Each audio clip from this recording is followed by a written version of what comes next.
If you've spent any time at all on social media lately, you've probably seen the word maxing.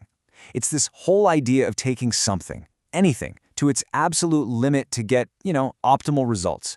Today, we're going to dive into how this trend has totally taken over the wellness world, especially when it comes to protein and fiber. So what is this maxing mindset really? Well, at its core, it's a pretty simple idea. If a little bit of something is good for you, then a whole lot of it must be incredible. We saw this thing explode with protein maxing, and now the latest obsession is all about fiber maxing. It's this belief that you can kind of hack your way to perfect health just by loading up on one or two key nutrients. But this whole thing just raises a huge question, doesn't it? Is this super extreme approach actually healthy for us? Or is it just another social media fad that might have some hidden problems? Well, that's exactly what we're going to dig into. All right, first up, let's really get a grip on what these trends are, and maybe more importantly, who's really pushing them into our feeds every day. So here's how it breaks down. On one side, you've got protein maxing. That's all about packing in as much protein as possible for things like muscle repair and a strong immune system.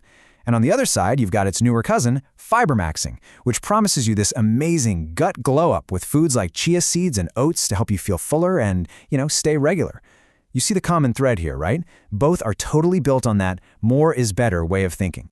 And of course, wherever there's a hot trend, the big brands are not far behind. Major companies are jumping on this bandwagon, big time. We're seeing everything from prebiotic sodas from companies like Olipop to even the most sugary breakfast cereals now bragging about how much protein they have. This is becoming a huge business. And check this out.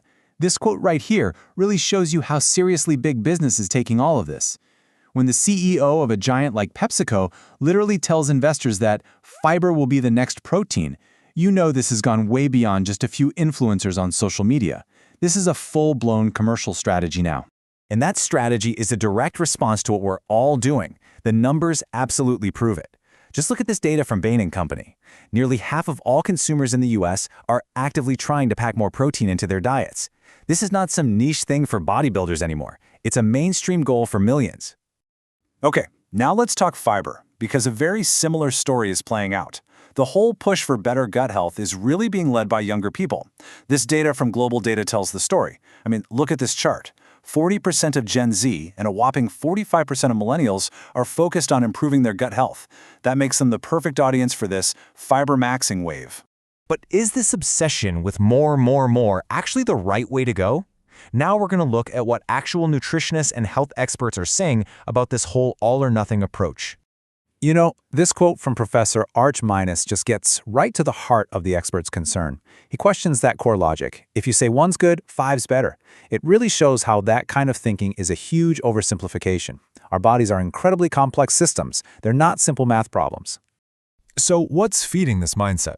Well, experts point to a bigger shift happening in society, a growing skepticism of traditional health advice. And that's led to the rise of the I'll do my own research approach, where, as this slide points out, a lot of people are turning to their phones for advice before they even think about calling their doctor. And this leads us right to the influencer problem. Look, while some influencers give out genuinely helpful tips, you have to remember that very few are trained scientists or registered dietitians. The real issue is the potential for a conflict of interest. As you can see here, they might have brand deals to promote or their own line of products to sell. Their advice isn't always based on pure science. Sometimes it's driven by profit. Okay, so if maxing out isn't the answer, then what is? Let's switch gears and talk about the simple but really effective advice that actual nutritionists recommend for a healthy, balanced diet. So, let's talk real numbers when it comes to fiber. For most adults, experts have a pretty clear target, somewhere between 25 and 38 grams a day. The key here is that this is a healthy goal, not some kind of competition. In fact, going way over this can actually backfire and lead to bloating, gas, and it can even mess with your body's ability to absorb important minerals like calcium and zinc. And you really don't need fancy supplements to get there. The best sources are whole foods that you probably already eat.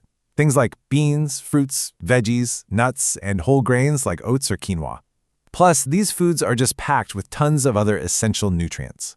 And here's a really simple visual way to think about this so you don't have to sit there counting every single gram. Just start your day with some whole grains or fruit.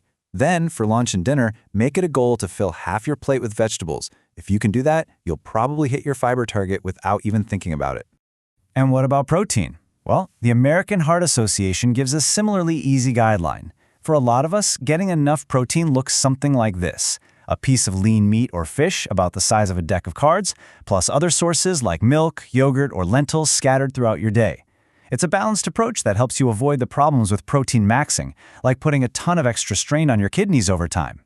Now here is a really critical warning from dietitians. If your body isn't used to a lot of fiber, please do not jump straight into fiber maxing. Your digestive system is not going to be happy with you. The key is to increase how much you eat slowly, over time. When it comes to fiber, slow and steady absolutely wins the race. All right, so let's zoom out for a second and look at the big picture here. Let's move past this idea of a quick fix and toward a much more sustainable view of what being healthy actually means. And this slide right here gets to the most fundamental point of this whole conversation.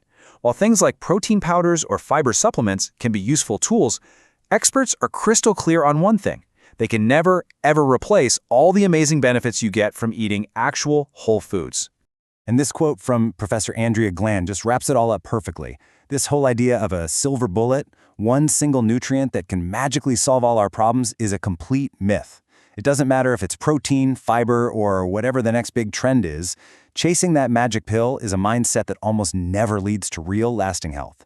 So we're left with this final big picture question to really think about.